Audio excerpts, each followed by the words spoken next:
Bismillahirrahmanirrahim. Pembahasan kita kali ini adalah tentang hukum daripada membuang amil maf'ul fi.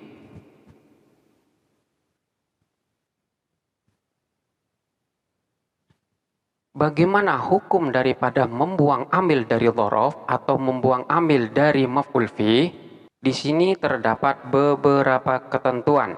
Ada kalanya amil daripada maf'ul fi itu boleh dibuang dan ada kalanya berada pada posisi wajib dibuang.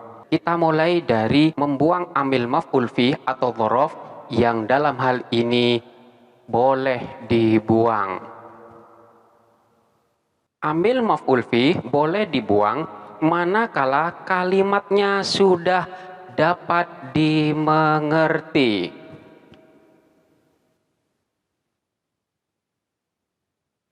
Contohnya seperti ketika menjadi jawaban dari sebuah pertanyaan, seperti lafaz mata tadhhab.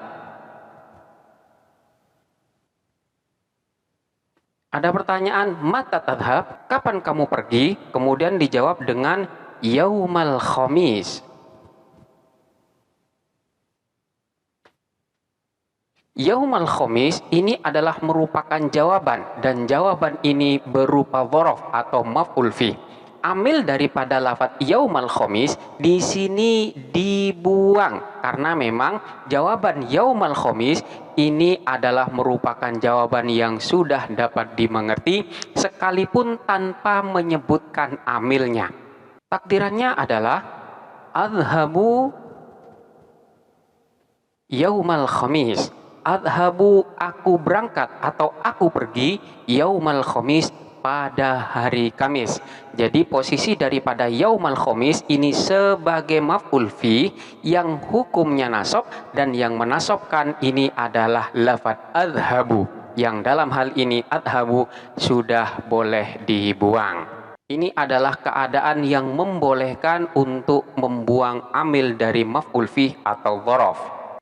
Selanjutnya terdapat beberapa keadaan yang mana keadaan tersebut mewajibkan amil daripada maf'ul fi tersebut dibuang.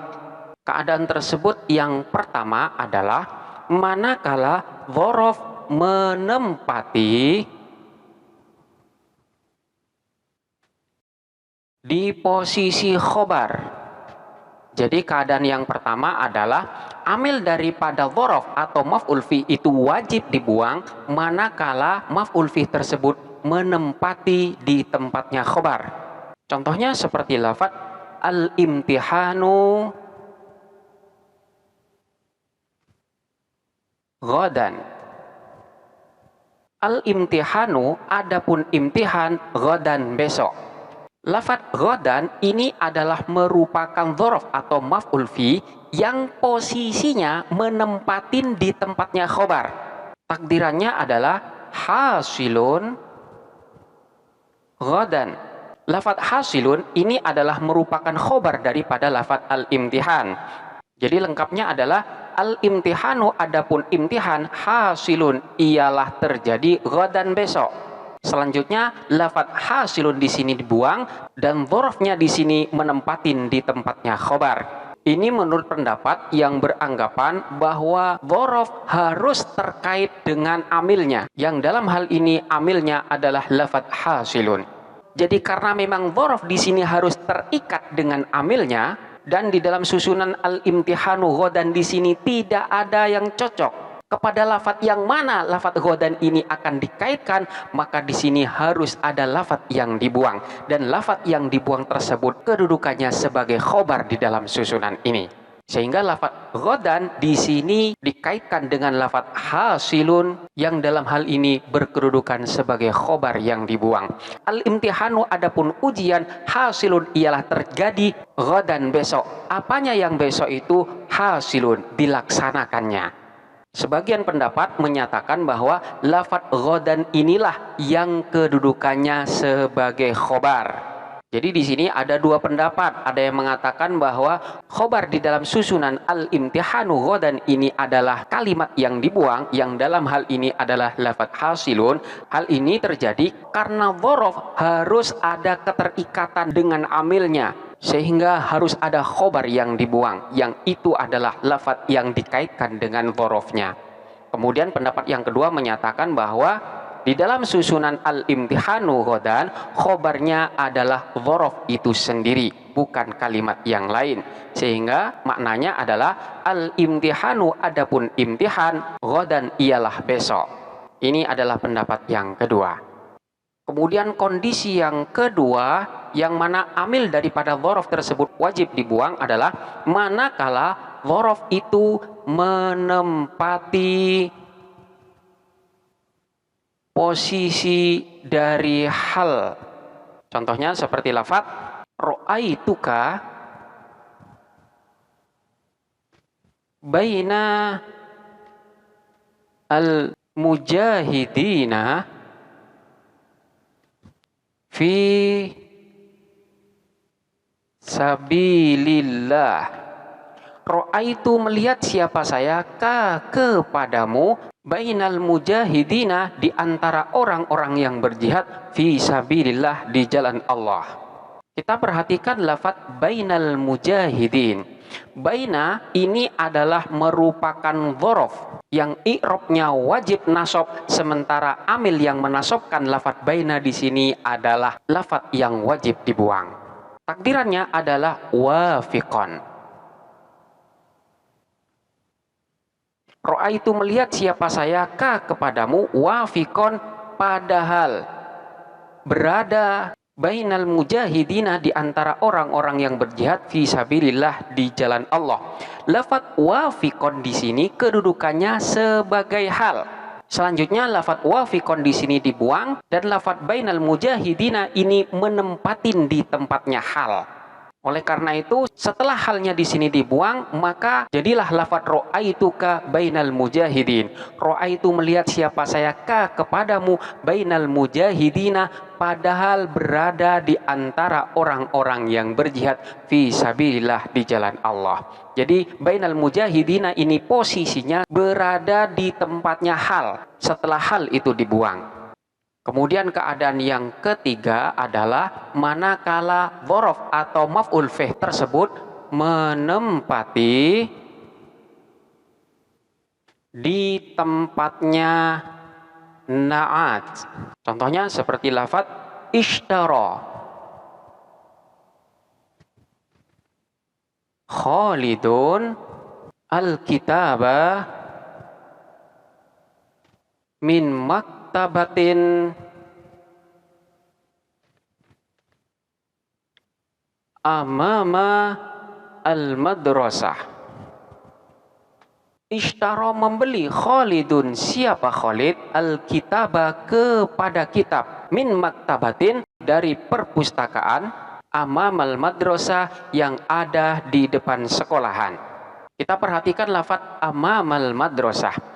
Lafaz amama ini adalah sebagai dzaraf atau maf'ul fih yang i'rabnya nasab dan yang menasabkan di sini adalah amil yang dibuang. Takdirannya adalah kainatin. Lafaz kainatin ini kedudukannya sebagai na'at daripada lafaz maktabatin. Min maktabatin kainatin amamal madrasah, dari perpustakaan kainatin yang ada amamal madrasah di depan sekolah.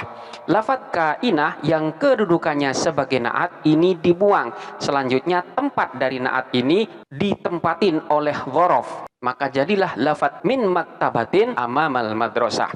Keberadaan daripada lafaz kainatin yang merupakan amil daripada dzaraf ini wajib dibuang. Karena posisi dzaraf di sini dicukupkan untuk menempatin di tempatnya na'at, sehingga keberadaan daripada lafaz kainah ini sudah tidak dibutuhkan lagi.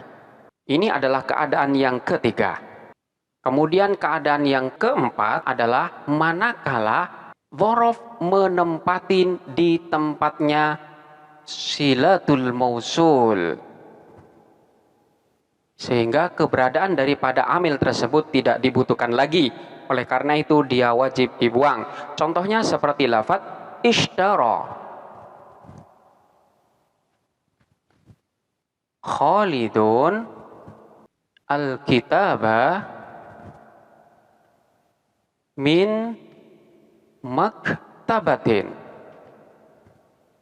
allati amamal madrasah. Ishtara membeli Khalidun, siapa Khalid, al-kitaba kepada kitab, min maktabatin dari perpustakaan, allati yang amamal madrasah di depan sekolahan. Lafaz amamal madrasah ini adalah dzaraf atau maf'ul fih yang i'rabnya nasab, dan yang menasobkan daripada amamal madrasah ini adalah amil yang wajib dibuang. Takdirannya adalah allati taqa'u.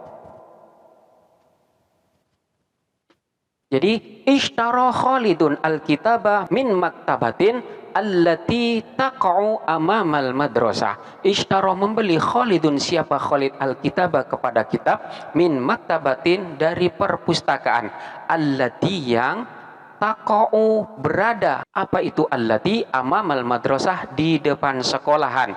Lafaz taqa'u ini merupakan amil daripada lafaz amamal madrasah, dan kedudukannya sebagai silah dari isim mausul, yaitu silah daripada lafaz allati. Taqa'u di sini wajib dibuang karena memang keberadaan daripada dzaraf yang menempatin di tempatnya silatul mausul ini sudah dicukupkan. Karena memang keberadaan dzaraf tersebut sudah dicukupkan, maka amilnya wajib untuk dibuang. Dan keadaan yang kelima adalah manakala dzaraf tersebut menempatin di tempatnya masyghul anhu. Masyghul anhu itu adalah kalimat yang jatuh sebelum masyghul, di mana amil daripada masyghul anhu di sini di dalam susunan istighol itu dibuang. Penjelasan tentang masyghul anhu atau penjelasan lengkapnya tentang istighol silahkan untuk dilihat pada pembahasan sebelumnya tentang bab istighol. Jadi kondisi yang kelima yang mewajibkan amil daripada maf'ul fih itu dibuang adalah manakala maf'ul fih atau dzaraf itu berada di tempatnya masyghul anhu. Contohnya seperti lafaz yaumal khamis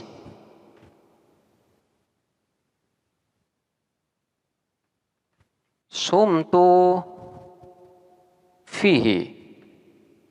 Yaumal khamis, pada hari Kamis, sumtu berpuasa siapa saya, fihi pada yaumal khamis.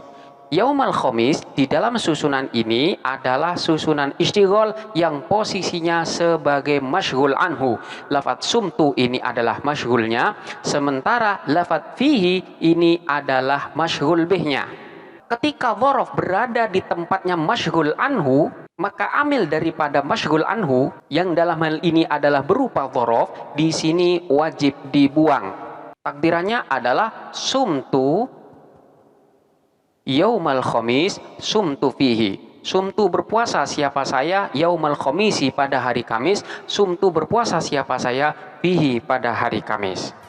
Demikianlah pembahasan tentang keadaan-keadaan atau kondisi-kondisi di mana amil daripada maf'ul fi itu wajib dibuang. Selanjutnya silahkan untuk dipelajarin dengan seksama dan sampai jumpa pada pembahasan berikutnya.